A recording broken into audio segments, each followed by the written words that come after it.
Welcome, everybody, to another Wildcard Wednesday. It is February 25th, 2026. And this week, I have one case for discussion.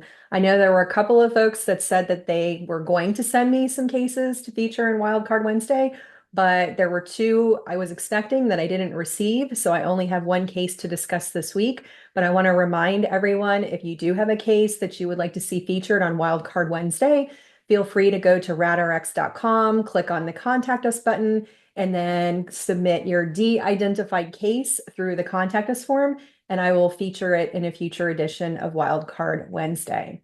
So this report that we're going to look at has an embolization and also a stent placement.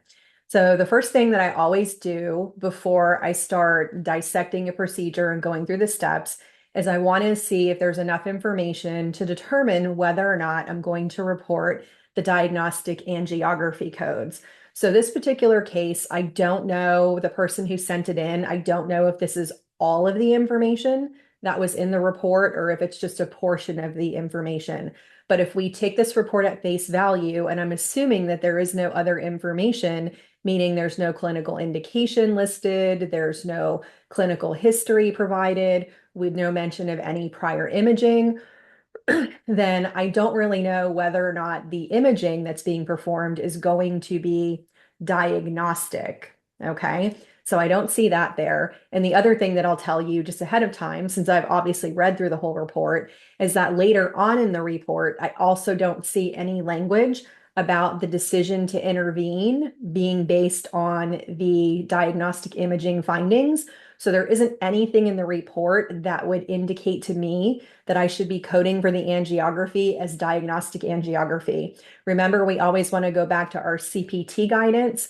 And the key point that we want to remember from those guidelines in CPT is whether or not the decision to intervene was based on the angiography that was performed. So I'd encourage you to go back into CPT, read through those guidelines for diagnostic angiography, make sure you're familiar with them and you follow them. And I guarantee you, every week that I'm talking on a Wildcard Wednesday, I'm going to bring it up and I'm going to review it.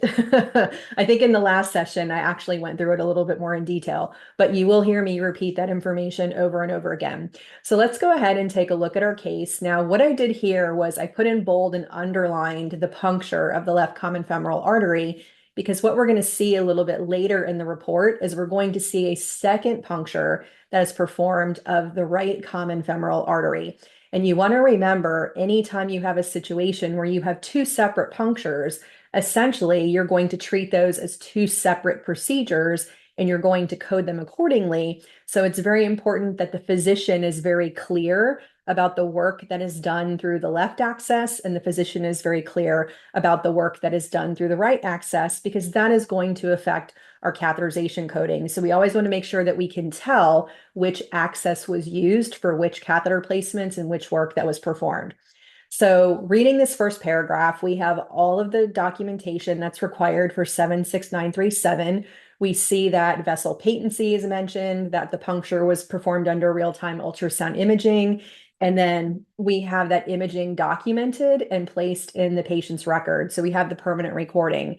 So we have what we need for code 76937. Then if we go down to the last sentence of that paragraph, we see that it says the glide wire was guided into the abdominal aorta, followed by universal flush catheter and abdominal aortogram performed.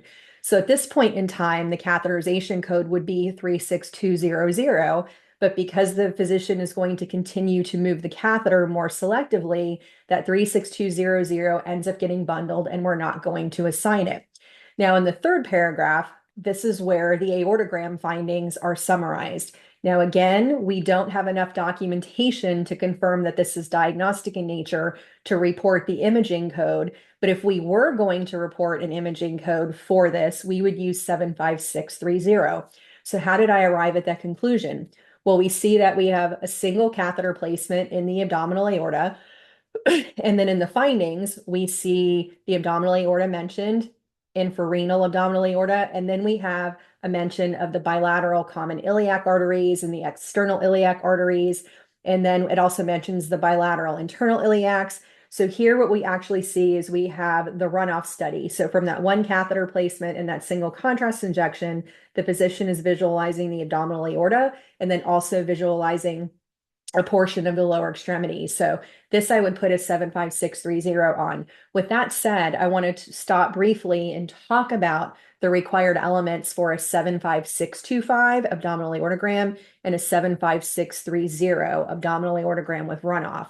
Now, in a perfect world, perfect documentation, perfect scenario, an abdominal aortogram is going to mention the abdominal aorta, findings for the origins of the renal arteries, findings for the origins of the celiac, the SMA, and the IMA.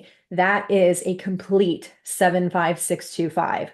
Likewise, when you're assigning a 75630, the same documentation is required for a 75630 as it is for a 75625. The only difference is now you're seeing the findings that are going down into the lower extremities, which allows you to assign 75630. You do not want to assign 75630 or a 75625 when the findings only mention the distal abdominal aorta, okay? If the catheter is in the distal abdominal aorta or the findings are only noted for the distal abdominal aorta, that is not an abdominal aortogram. You are essentially looking at an extremity study, and you would not report 75625, nor would you report 75630 if just the abdominal aorta is mentioned. Here in this particular paragraph, it does not mention the origins of the renals, the SMA, the celiac, or the IMA, but the evidence is there that this truly is an abdominal aortogram, because it doesn't just mention the distal abdominal aorta.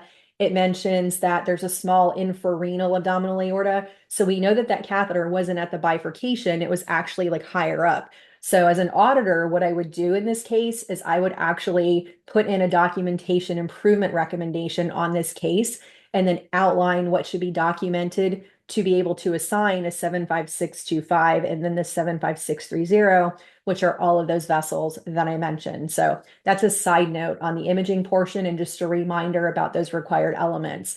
And so then we go down to the fourth paragraph and we see where the catheter was exchanged for a rim catheter and used to select out the right external iliac artery with a guide wire. Sheath was exchanged and then the sheath was guided into the right common iliac artery.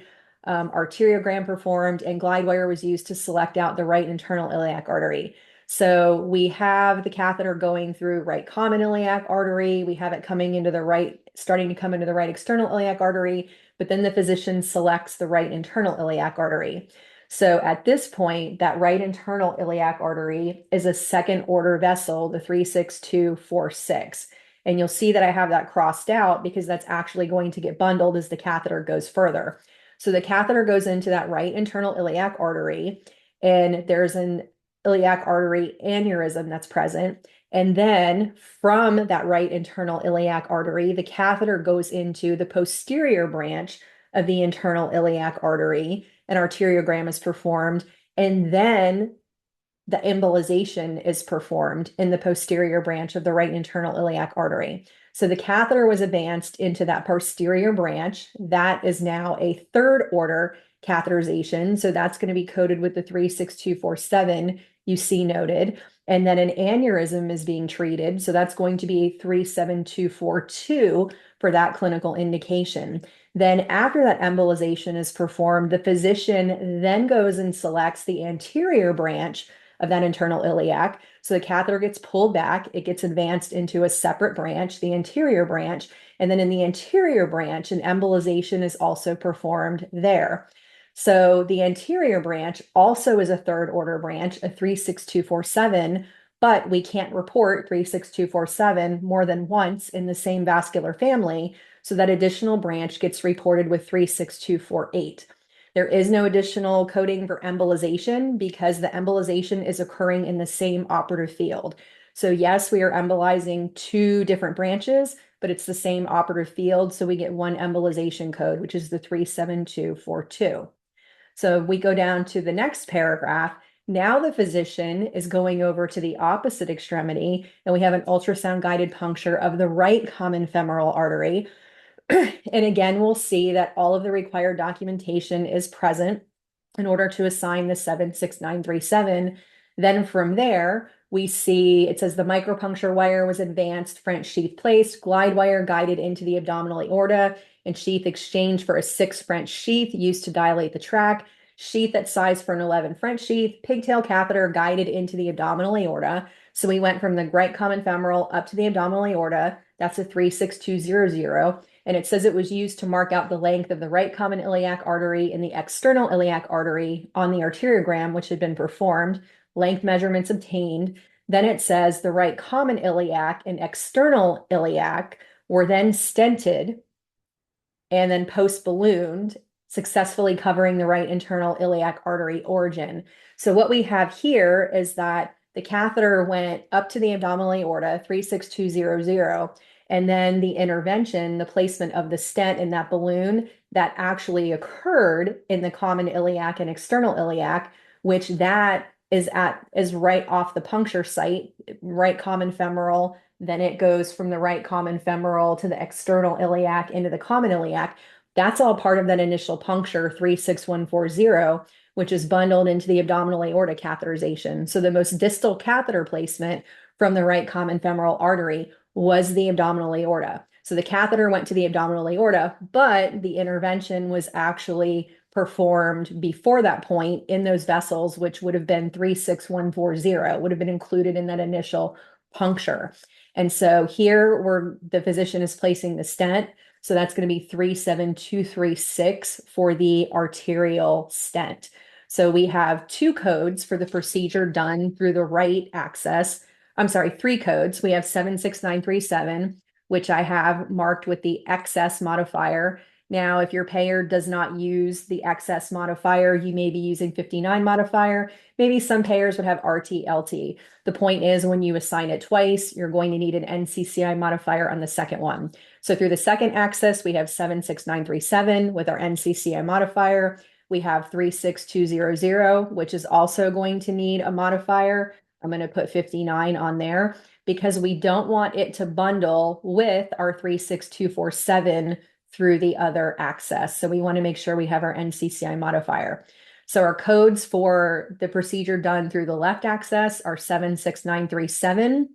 Then we have 37242 for the embolization. We had 2 third order branches catheterized. So that's 36247 and then 36248 for the second. So we had 2 separate procedures, again, because we had 2 separate access sites.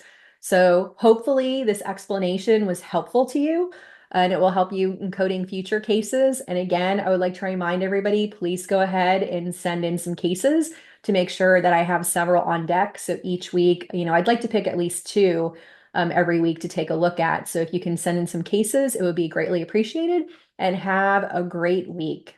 Thank you for tuning in.